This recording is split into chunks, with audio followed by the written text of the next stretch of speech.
In 1977, the famed Italian filmmaker Dario Argento would go on to release one of the most seminal films in the history of horror. But you probably already know what that film is, and you probably don't need me to go over it again. What is somewhat lesser known is the 1980 follow-up to that film.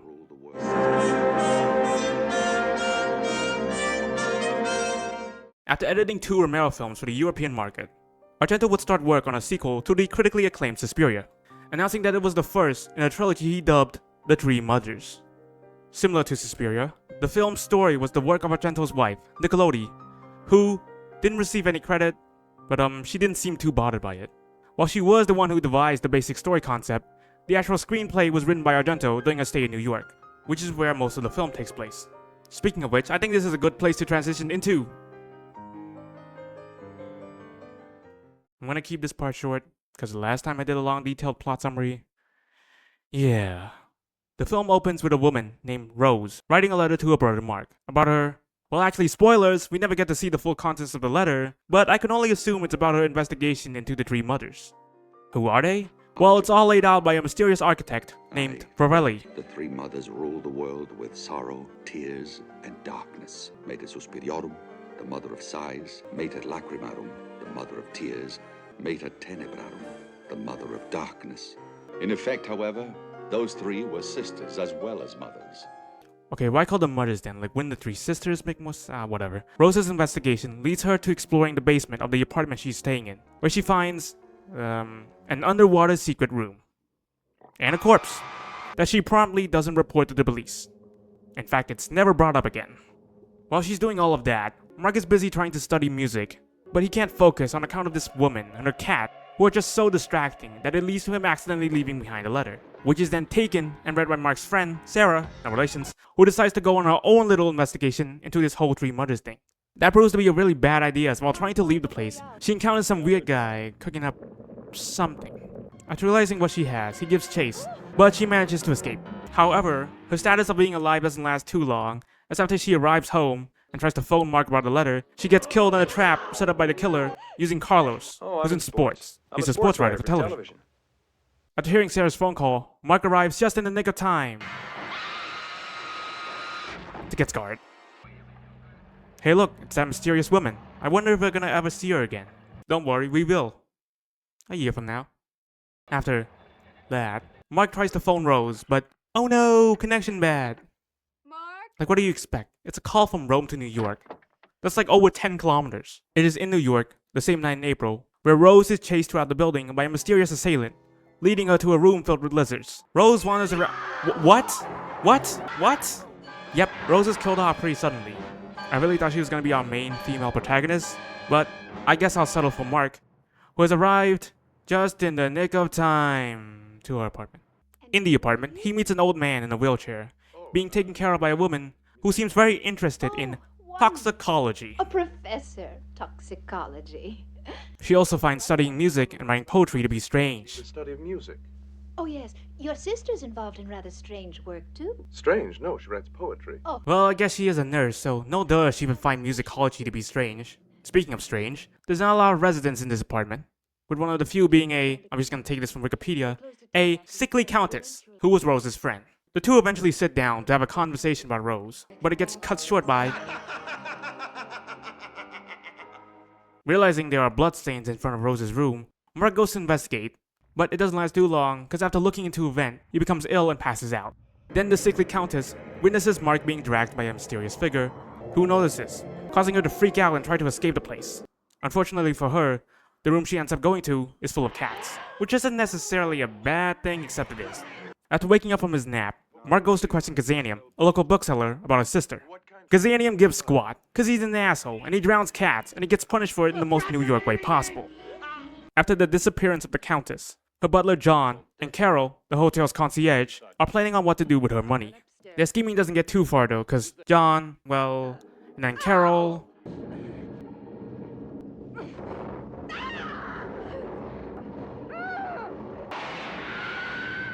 Would you believe me if I said her clumsiness is the cause of this film's title? Mark looks around the place, trying to decipher what the only remaining piece of Rose's letter that he has left is trying to say. He eventually realizes that there are spaces underneath the rooms, connected to, I guess, secret passages. Exploring through these passages, he makes his way to a room where, hey look, it's the old man, who, after plugging in some voice thing, reveals that he was Ravelli the whole time. Ravelli tries to kill Mark, but it backfires horribly. Seeing a mysterious figure, Mark gives chase, and it ends in, this is another thing I'm just gonna take from Wikipedia, a lavishly furnished chamber. Can't put it better myself. It is in here where he meets Ravelli's caretaker, who was Mater Tenebram the whole time. She's also apparently, or I guess like one part of it, I don't know. Mark, rightfully spooked, makes his exit, and manages to successfully escape the apartment. The building starts quickly falling apart as it's being consumed by the flames, transforming it into a raging inferno. And on that note, the film and the summary has come to a close. As you can tell from all the clips I could get away with showing, the film certainly reuses a lot of elements from Suspiria. Like, the kill of both films are practically the same. Not only do they share a similar appearance, with even the glowing eyes making a return, but they also share similar abilities. I've always interpreted this scene with Mark as a callback to this scene in Suspiria. Like with Susie, Mark stares at the light and gets ill to the point of passing out. There's also the manipulation of animals, and even a possible lunar connection. Then there's the scene between Sarah and Carlos, where he shows skepticism for the occult, to which Sarah responds with, How can you be so sure? And what do you believe in? well, not really the most solid argument. To me, this scene feels very much like an intended callback to this scene, where Susie is speaking with Frank about supernatural stuff. And similar to Carlos, he shows skepticism. It's minor for sure, but it's still another thing lifted from Suspiria. And in a way, that's gonna be the main theme of this video. This video is as much a review of Inferno as it is a comparison between it and Suspiria. Cause well, it is a continuation of Suspiria. And you might be like, yeah, duh, obviously it's a sequel. But Inferno's a sequel in a very different way from, say, I don't know, The Devil's Rejects. That film is a sequel because it continues the story of the characters from the previous film. Notably, the direction and tone of the film is starkly dissimilar to its preceding entry. This is in contrast to Inferno, which mainly serves as a continuation of its past entries' themes, style, and directing, rather than the story or especially the characters. In fact, the story is so disconnected between the two that you can totally watch Inferno first, then Suspiria, and it would still make about as much sense. And speaking of making sense, it makes sense that Argento would choose to focus more on continuing the most memorable aspect of his film rather than the weakest. Aspects like one of the most iconic parts of Suspiria is Argento's directing, and more specifically his signature lighting. Argento uses strong, somewhat contrasting red and blue lights as a consistent motif throughout that film, usually to signal some sort of spooky supernatural thing going on. And that motif is transferred directly onto this film. Some notable examples include the scene where Sarah is looking for the book, where the section the book is in, it's lit in red, almost as a subtle foreshadowing of her demise. Or maybe as just a signal that she's heading towards something she shouldn't? There's a lot of ways to interpret it. After that, when the lights start flickering in Sarah's apartment, instead of just pitch black, it's deep blue. Not only are the lights doing their thing, but also illuminating the scene in blue lighting helps add a little bit of visibility, just enough to see the actor, while still keeping the scene feeling dark. When the sickly countess is talking to Mark, it's lit with dramatic, but still natural looking lights. But as soon as she starts blabbing on about the spooky stuff, her side starts emitting blue lighting. It's also here when Mark finds the bloodstains that you can see that his whole section is illuminated in red. Then when Mark solves the letter, well, guess who makes an appearance? As you can see, this motif is used quite a bit. In fact, it might be even more present here than in Suspiria. I could hardly remember a scene without them. The entire apartment is practically drowned in it. It's as if Argento is really driving it home to the audience how unnatural this building is. In a way, one of the main differences between this film and Suspiria is how it approaches this element. While in Suspiria it's used to punctuate a scene, and here, due to its prevalence, it's more there to set a consistent mood and overall tone for the film. In a sense, it's almost like the lighting styles have switched places, with the diegetic lighting being the one used for contrast. Like in the scene where Rose gets it. Before it, when she's being chased throughout the building, the Argento lights, trademark, follow her, and when she enters the room, they become stronger.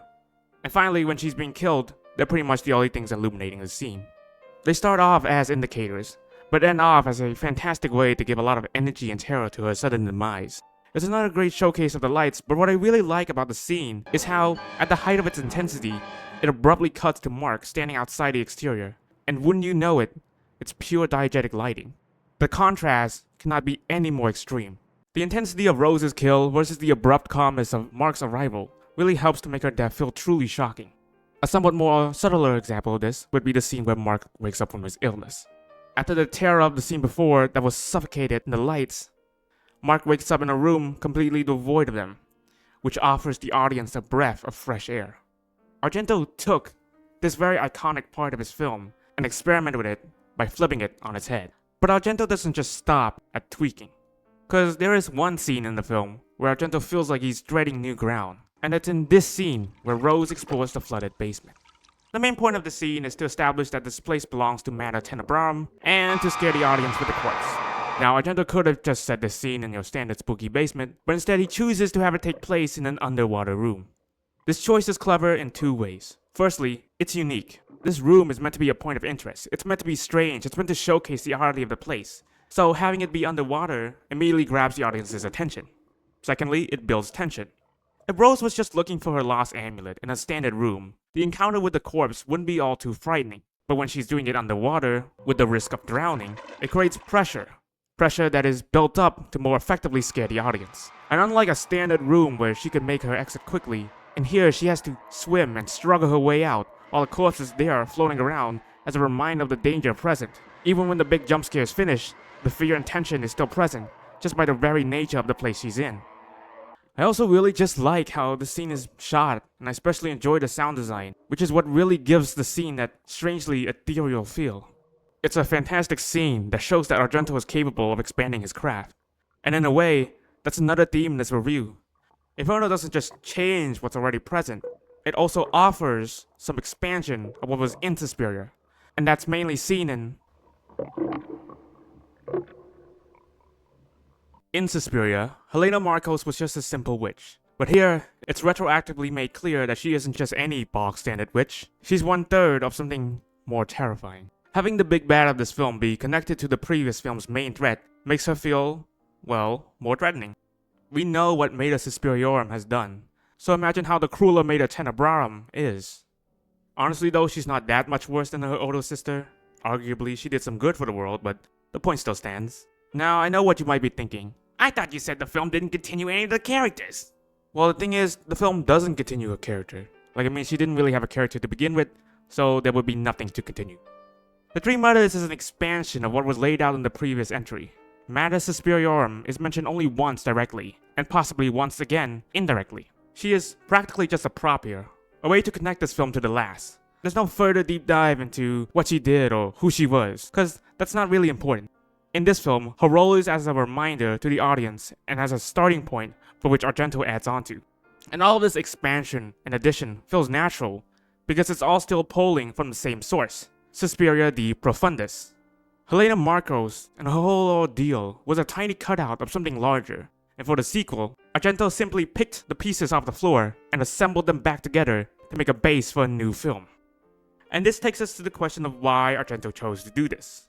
Why wasn't Inferno a standalone feature? Now, I could be cynical and say, well, firstly, it's for money. After all, Suspiria was a big success, and Argento, being Italian and a horror director, could not help but capitalize. Not to mention that this film being a continuation of Suspiria meant he could reuse elements without it being seen as lazy, cause well, it's a sequel.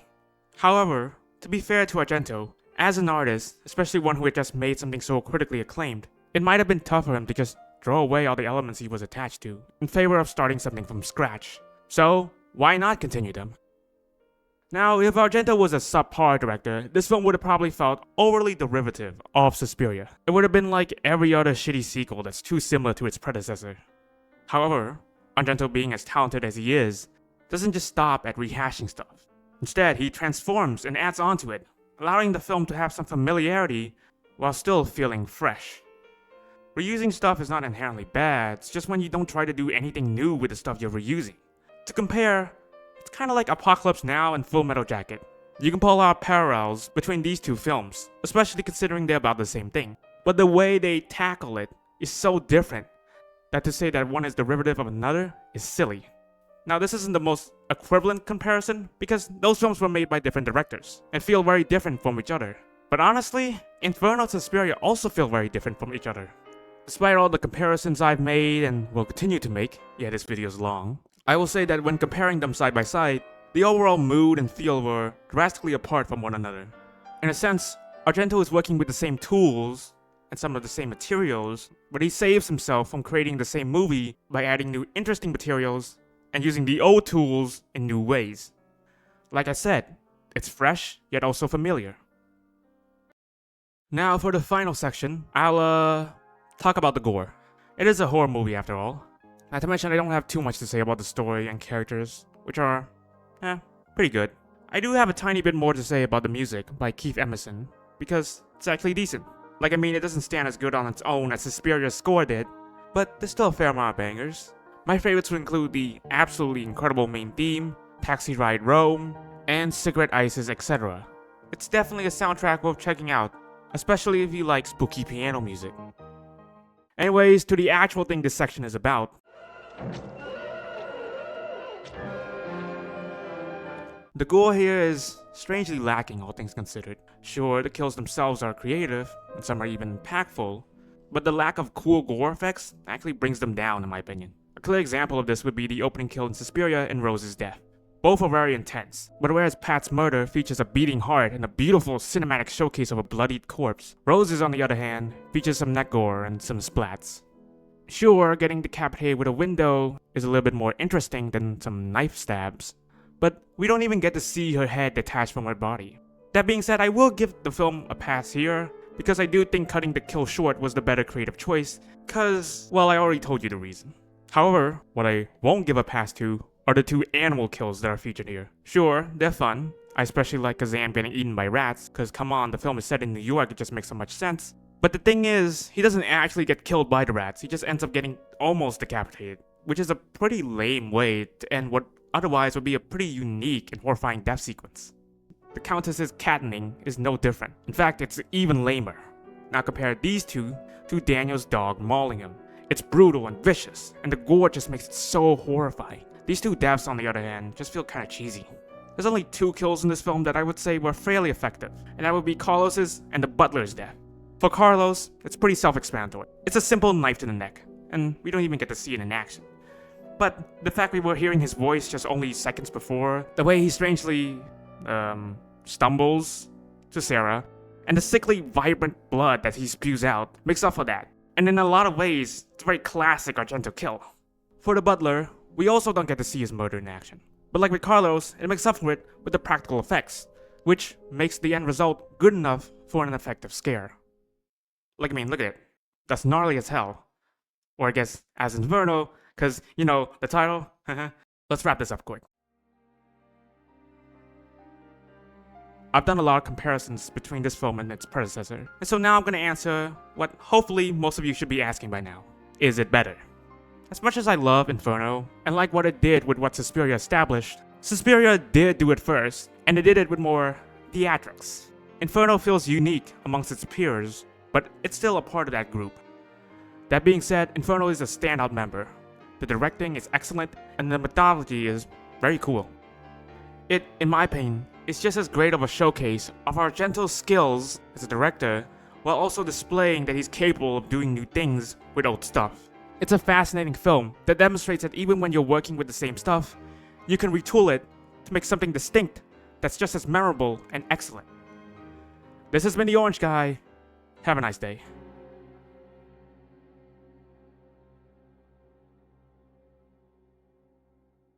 Mark, rightfully spooked, make his...